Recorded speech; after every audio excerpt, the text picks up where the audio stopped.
Now, one of the key things is we live in a completely different world where, and I'll tell you one thing that happened in December, there was a social media conference where everybody was talking about Twitter and Facebook and linking up with all of these things. And the guy that was speaking was an American, and he said, "I'm an effing awesome social media expert." And one of my friends turned and said, "Well, we should put that in a t-shirt and sell it." Now, they all had their laptops, and the room was all Wi-Fi'd up. 2 hours later, they had a range of t-shirts called "I'm an effing awesome social media expert," and they had already taken orders. How could they do that? Because they pulled down a design, they identified an online retailer of t-shirts, they had a PayPal account, and they were trading within 2.5 hours. And they could sell that all over the place. So one of the key things that you might want to start thinking about is how much more you can actually achieve from using your brain. And the key things that are coming out are two things. We've got other things like motivation and time. And they all go together because that early stage of starting the business is absolutely crucial, because you might see, I like this analogy of using the Burns mirror. Burns said, "Would some power the gift to give us to see ourselves as others see us." When you start the business that you think people are interested in is not necessarily how they see you and what's on offer. David, were an academic. Something happened to make you leave the security of academia. You are no longer doing all of that. How did your colleagues see you, and what was their reaction when you said you were going to leave? Wow. And I think that was the reaction of quite a few people when I started touting the idea that, you know what, I was in a good job, I was a senior academic down at Durham University, I had the pension, I had the salary, I was on stage with government ministers, I was doing a lot of good stuff, and for many years I enjoyed it, but increasingly I became unhappy. And I was going home, I wasn't hitting the wine so much, but I was kind of thinking, you know what, I'm not happy. And I realized that the next stage in me becoming unhappy would be that I would get to the point whereby my family would see it.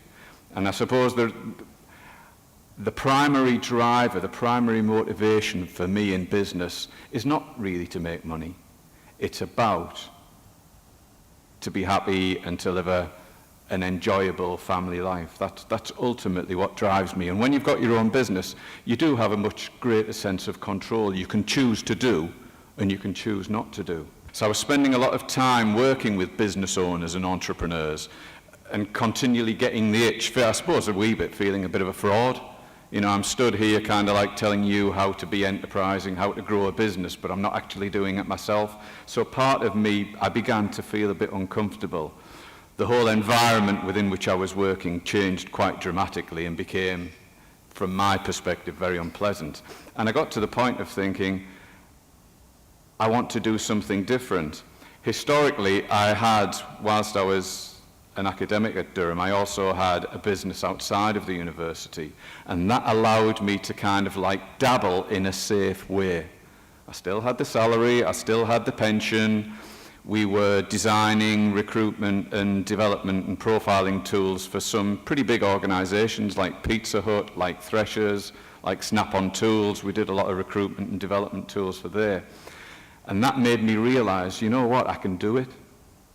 And I didn't have to sacrifice everything. So when I eventually got to the point of deciding that the time has come, I'm going to leave, I'm going to do my own thing, my colleagues didn't know that much about all of the other stuff that was going on in my life. So they were quite shocked, and actually a few of them tried to dissuade me.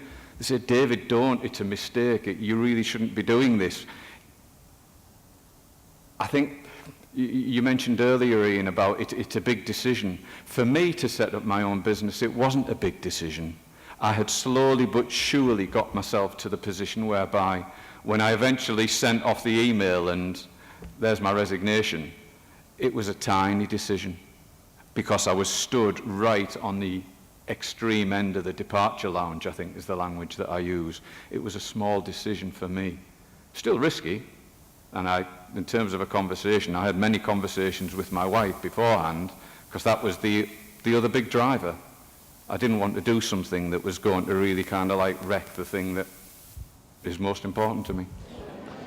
I think today has really been about inspiring and enthusing people to think about setting up their own business and helping them understand that it's a challenge, but also it's a challenge that, if you're up for it, can be very rewarding, very satisfying, and make you a bit of money.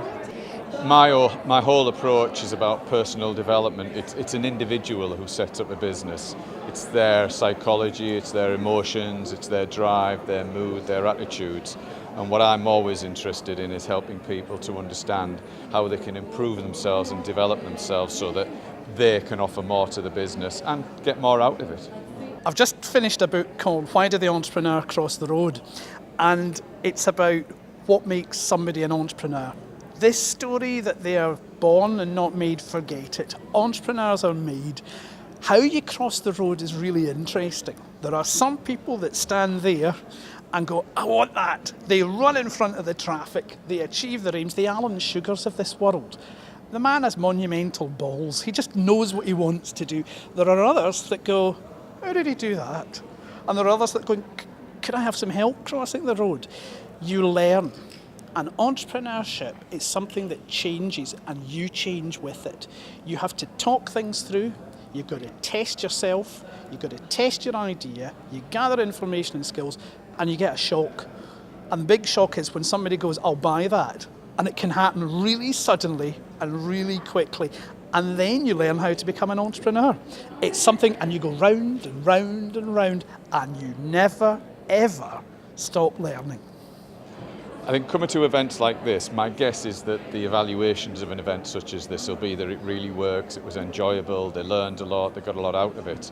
For me, if there's 300, 350 people here today, those 300, 350 people will go and talk to another 300 and 350 people about the idea of setting up your own business. And that slowly but surely cascades into the economy.